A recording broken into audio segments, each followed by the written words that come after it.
What's going on? I'm gonna do a quick update here just because I've got some things in the works for the taco and I figured I'd make a video before I get too far ahead of myself. First things first, that is the old grill. I've never liked it, mostly because this whole top part sticks out past the, I guess, garnish, the grill surround, and it looks like Pinocchio, and I fucking hate it. So I went with this. Much cleaner, it's flush fit. I think people go back and forth on that versus this, but I like this one better. It just gives the truck a cleaner appearance overall and smaller overall. And these are such a big body compared to the first gen that anything I can do to make the body appear smaller, I'm gonna do it. So happy with it. I got a good deal on it on eBay. Someone pulled it off a 10,000-mile truck because they switched grills. So yeah, I'm just down here in the garage. I'm actually gonna finish up wiring the CV now that my cable came in, this one. So this will go from the actual CB itself all the way back to the antenna. That's chilling right here. And then I'm gonna wire power to it as well. I already showed you guys that in the last video. Still haven't done the Eaton True Track diff in the rear end or my Heim steering, my Heim tie rod ends. I got the bulbs for the headlights that I'm gonna be trying out. I don't think I said this in the last video, but I'm going to be trying out a 50 watt 3000K color in the low beam. I don't think a 35 watt in that color temperature would have enough output, so I'm gonna give the 50 watt a shot and see how that does. Cause this truck's mostly gonna be like doing snow runs, shit like that. So we'll see how it looks in shitty weather with a 3000K low beam. Cause what I'm running right now is a 6000K LED. Let's see if I can turn it on without turning the truck on. I cannot. So yeah, it's your typical 6000K color temperature LED, which is okay when it's dry out, but anytime there's rain or any kind of shitty weather, the output is just garbage. LEDs are too white. The sweet spot for light output is like 4300K to 4500K. That gives you that super white with a little bit of yellow. That's like the brightest you can get, the brightest color temperature. And the LEDs, for the most part, they are up in the 6000 color temperature range, 6000K, and that's like almost a crystal blue. So it's a little too dark for me. So we're gonna give the 3000K a shot. I got these from the retrofit source. They're on back order on like everything. I got these a couple weeks ago and I don't think the ballasts or the harness is gonna get here for another couple weeks. So yeah, everyone's out of shit. Anyway, that's what I'm gonna be doing tonight. Just wrapping up the CB install. But yeah, I think that's that. I did want to bring up another big piece of the build I decided on. So I mentioned a couple of videos ago that I was having a problem getting into, or I was getting the 2-wheel drive to 4-wheel drive engagement error. When I would try to turn it to 4-wheel drive and turn it back to 2-wheel drive, it would work like maybe a fifth of the time, maybe like even less than that, and it's super fucking annoying. I tried to fix the ADD. I put a new ADD module in the front diff. That didn't do anything. I was going to put a new module on the transfer case, and then I was scrolling through the forums and realized that I could just put a FJ Cruiser transfer case in this.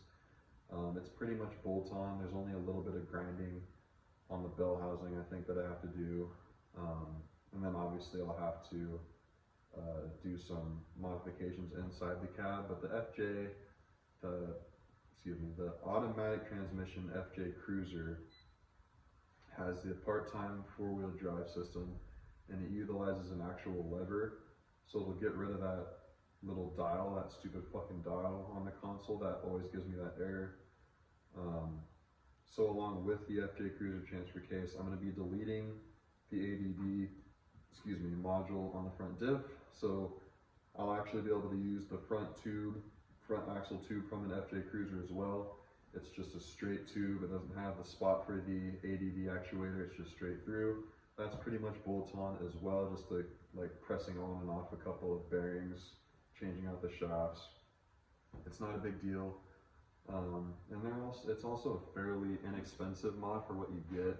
Transfer cases are like in the $400 to $500 range, and I think all the parts for the tube swap, the axle tube swap, will probably come out to less than $300. So for about $700, I will have pretty much a complete manual four-wheel drive engagement system. So no more dial, no more errors on the dash telling me I can't use my fucking four-wheel drive. Like, what's the fucking point? So I will literally it'll pretty much be, I don't know how to explain it. So the front drive shaft and the wheels, I guess, will always be spinning since it won't have the disconnect anymore, but it won't be in four-wheel drive. I'll still use the transfer case to go between 2 high, 4 high, and 4 low. So that'll just be my engagement, so I won't have to fuck with that dial anymore. My dash will probably be lit up like a Christmas tree, but it won't matter because with the manual transfer case, I'm pretty much overriding it. It can't lock me out of anything because I'm manually putting it into 4 high, 4 low, 2 high, so on and so forth. So yeah, I thought I'd bring that up. Also, I have an exhaust coming. I decided to go with the AFE Rock Basher. That, like my headlights, was on back order, so I don't think I'm supposed to receive that till March 20th, which is fucking insane. But yeah, still waiting on my Warfab tie rod sleeves. I do have my alignment scheduled. I think I'm just gonna go ahead and not wait for the tie rod sleeves. I am gonna put the Heim joints on, and then go get my alignment because I don't want to fuck up my tires waiting for all my parts to come in. I'm just gonna get it over with. Oh yeah, so I don't remember if I showed these or not, but I talked about in the video where I did these. Let me see if I can, because I can't see what this looks like. Okay, so yeah, perfect. So I had mentioned that people said one of the cons of Heim joints were not being able to run a boot, so you'd always get like shit in here and it took a lot of maintenance. I found boots, not sure how I'm gonna stick them on, but they're meant for Heim joints. So this is the boot I was talking about. It should fit over that nice and snug. And then I have some PTFE lubricant that I'll just lubricate the joint with every now and then. It already came pre-lubed with, I'm assuming, some kind of Teflon lubrication, but this is just ongoing maintenance for it. So yeah, I thought I'd share that.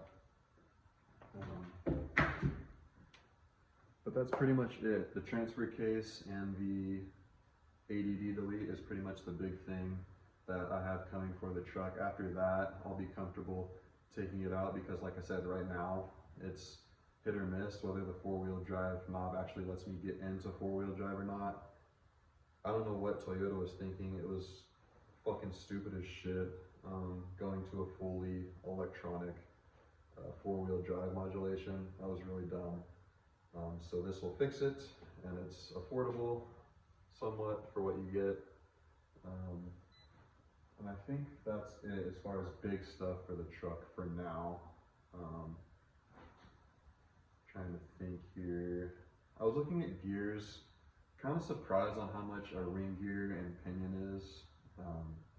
It was like $1,300 or $1,400 for the front and the rear, just for some fucking gears. That, I don't know, it doesn't seem like they should be worth that much, but since I'm putting the True Track LSD in the rear, I figured that might as well be a good time to have the shop throw some 529s in there, and same with the front. I'll just pull the clamshell at the same time I pull the rear diff and just bring them in together and have throw the gears in there. So I'll be going 529s.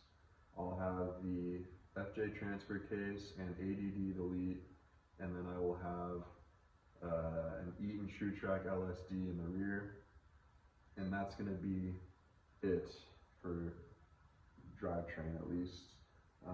And then we'll see how that goes. If I end up getting stuck more than I'd like, I will revisit the rear end, or maybe visit putting a locker in the front. I really don't want to mess with electronics or air compressors when it comes to lockers. That's part of the reason I went with the LSD. I want it to be on all the time, just ready to go. I don't want to have to modulate toggle switches and all that bullshit. I mean, it's not that big of a deal. I just don't want to do it. So like I said, we'll cross that bridge when we get there. I just wanted to give you guys an update on what's going on, what I have planned.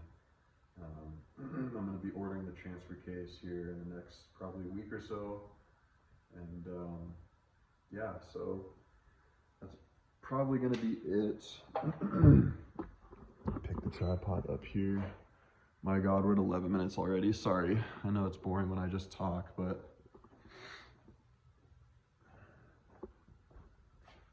so yeah, I am going to wrap up the CB install, and I will see you guys on the next one.